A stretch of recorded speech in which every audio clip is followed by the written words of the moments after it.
So this is the iPhone 11, a phone released back in 2019 that was immensely popular. It's also now the cheapest new iPhone that Apple sells. So this begs the question, should you consider buying the iPhone 11 in 2022?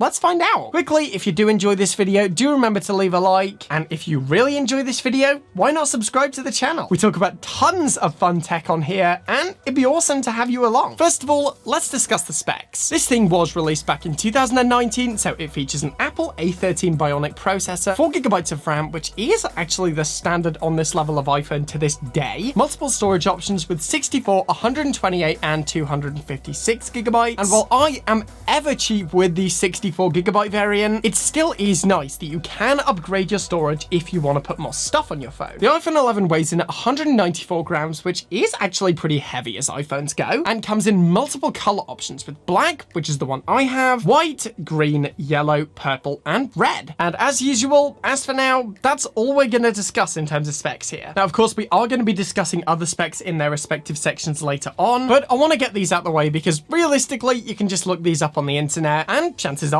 you're probably here for my real-world analysis, so let's get into that. Following on, we have the design, the build quality, and the button layout. The iPhone 11 actually features a pretty standard design, the only thing really changing from the previous iPhone XR being the look of the camera, as now there's two, but that said, it features both a glass front and back case, a 7000 series aluminium bezel, and an IP68 water resistance rating, so your phone can survive in up to 2 meters of water for 30 minutes. Always nice to have that. As I implied earlier, while I haven't actually had any issues with this phone breaking, it has been kept in a case for the duration of its ownership. So I'd recommend this, especially if you are prone to dropping your phone. In terms of the button layout, again, this is pretty standard if you've ever used a notched iPhone before. It's got an isolated lock button, separate volume up and down buttons, and a mute switch. Now, there are some lock button shortcuts that you may need to get used to initially, but typically, in my experience, this really doesn't take all that long. All the same though, you do want to keep that in mind. The buttons do still feel nice and tactile even after all this time, so realistically, I can't really fault the iPhone 11 in terms of button layout. Overall, while the design may not look cutting edge anymore, it's still built really nicely. As I said, the buttons also haven't lost tactility, so overall, pretty impressed. Next up, we have the screen, and to be totally honest, in 2022, on paper at least, this kind of does look a little bit dated, especially when compared to the iPhone 12 and 13 series. It features a 6.1-inch LCD screen with a resolution of 828 by 1792, and after using my iPhone 13 mini as my daily driver for months, coming back to this older technology, side by side, there certainly is a difference. That said though, when you're not putting these two phones side by side and you're simply using it in your life like a normal person instead of a weird tech YouTuber, the screen on this phone is actually pretty nice. It's a nice size of 6.1 inches, basically the new standard on iPhones at this point, and while on paper the resolution may not be all that mind-blowing, at the usual distance that you use this phone, you really won't be able to tell. The thing that I actually most noticed was going from the OLED screen on the iPhone 13 mini to the LCD screen on the iPhone 11. And so while your colors may not be as lovely and contrasty, it's not so bad that I'm gonna write this phone off instantly, and once you get used to it, it really isn't that bad of an experience. Also, some people actually prefer LCD panels. I've heard that OLED panel flicker can give some people headaches, and while I've never actually had this, it is certainly worth noting. Obviously, the iPhone 11 does have a secondary interaction, being haptic touch, which is actually a pretty handy technology if you've never owned an iPhone before. It makes doing things like in-app shortcuts just so much easier and faster, and while it might seem like a little bit of a gimmick, I really like it, and it works excellently on the iPhone 11. Overall, while on paper this screen does seem a little bit dated for 2022, in real-world usage, once you get used to it and you're not comparing displays, it is actually a pretty pleasant experience, and it certainly doesn't feel low quality. That said though, there really is something to be said about OLED panels and the lovely levels of contrast that they provide. Nevertheless though, moving on, we have the main biometric system for this phone, which is Face ID. Initially, when I first tested the iPhone 11, I was actually blown away by the Face ID. It truly felt like the first real improvement ever since the technology was introduced on the iPhone X. However, after all this time, how does it hold up? Well, to be honest, pretty great. It works fantastically well in all lighting conditions. It has a wide range of angles that you can unlock your phone from, and of course, it's nice and quick. No real complaints here.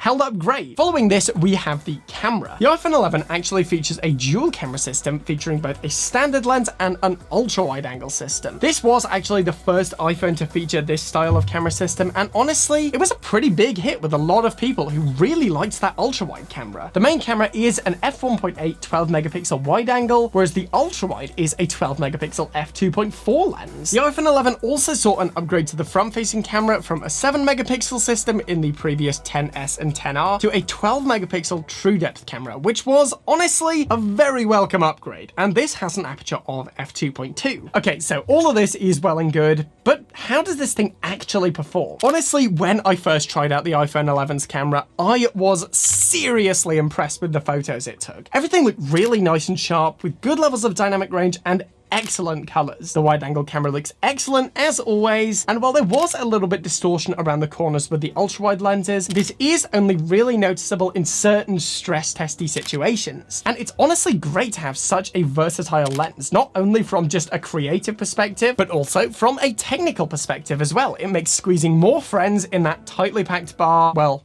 theoretically, much easier than it would with a wide angle. This iPhone was, of course, also the first iPhone to feature night mode, and while this was confirmed to the main wide angle camera, unlike on the iPhone 12 and later, I only use it this way anyway, even on my 13 mini. When I first tried out this feature, I was absolutely blown away at the quality of the shots I could get, and still to this day, I'm very impressed. Night mode can help you see things that your eyes can't, and while it's not perfect, it is still a seriously awesome piece of technology. Of course, the iPhone 11 also features portrait mode, which does work nicely to get some good levels of background blur in your photos. And as I said, the front-facing camera was also a nice upgrade too. Again, as it's got a higher resolution, so your selfies will look clearer, sharper, and more detailed than on any other previous iPhone. And with good levels of dynamic range as well as portrait mode, the selfie camera on the iPhone 11 definitely holds up in 2022. In terms of video, this phone can shoot in up to 4K at 60 FPS on all cameras, which is actually pretty cool, as this was the first time we saw this on the front-facing camera. Dynamic range looks seriously awesome, auto exposure works well, and while you can, as always, judge for yourself, I really enjoyed filming with this thing. It also does feature slow motion, 1080p at up to 240 FPS on the main camera system, and also up to 120 FPS on the selfie camera. Of course, this was dubbed Slow-Fees, which we all joked about, and I'm still yet to find a proper use for it, so essentially, it's a gimmick, but it's a fun gimmick. Overall, the camera on the iPhone 11 is still pretty phenomenal all this time later, and for the average user who isn't pushing the boundaries of mobile photography and just wants to snap some fun pictures or take photos for social media, the iPhone 11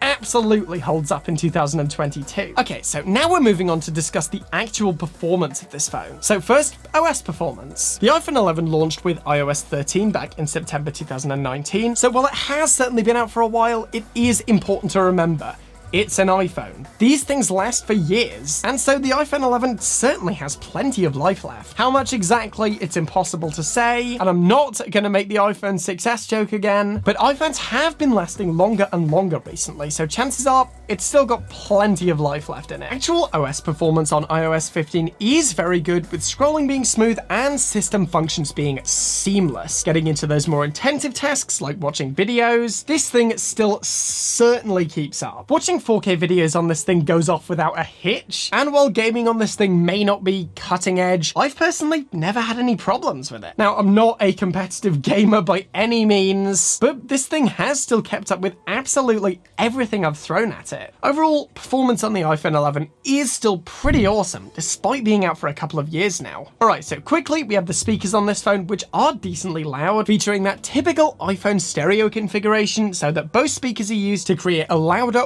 wider sound, and while not super precise, just watching videos or casually listening to some music while you cook, the iPhone 11 will certainly get the job done. Finally, as usual, we have the battery life. The iPhone 11 has a battery size of 3,110 mAh, and honestly, the battery life on this thing was pretty outstanding at launch. I found that I always got through the day with plenty more battery life left. However, how good is it after 2 years? Well, to be totally honest, it's actually still pretty good. Don't get me wrong, it's not as good as it was at launch. However, as this is the phone that I've had since March 2020, the fact that this thing does still get through the day is actually pretty impressive for an iPhone. Obviously, if you are buying a new iPhone 11, then your battery life will be even better still. So realistically, while it isn't as special as it was on launch, in a purely practical sense, the battery life on this thing is pretty awesome. Overall, in my opinion, the iPhone 11 is still a pretty fantastic phone in 2022. It's got lots of life left in it, it's a pretty universal crowd-pleasing phone, the camera's great, it's a good size, and the fact that this is the cheapest non-SE series iPhone that Apple currently sell new, I do personally still believe that this is a great option for a lot of people in 2022. Alright guys, so that's it for today. I hope you've enjoyed this one. Let me know, by the way, what do you think of the iPhone 11? Do you like it? Do you dislike it? Do you have one? Do you plan to buy one? Feel free to let me know in the comments. I always enjoy reading those. As for now though, as always, thank you for watching. Remember to like the video if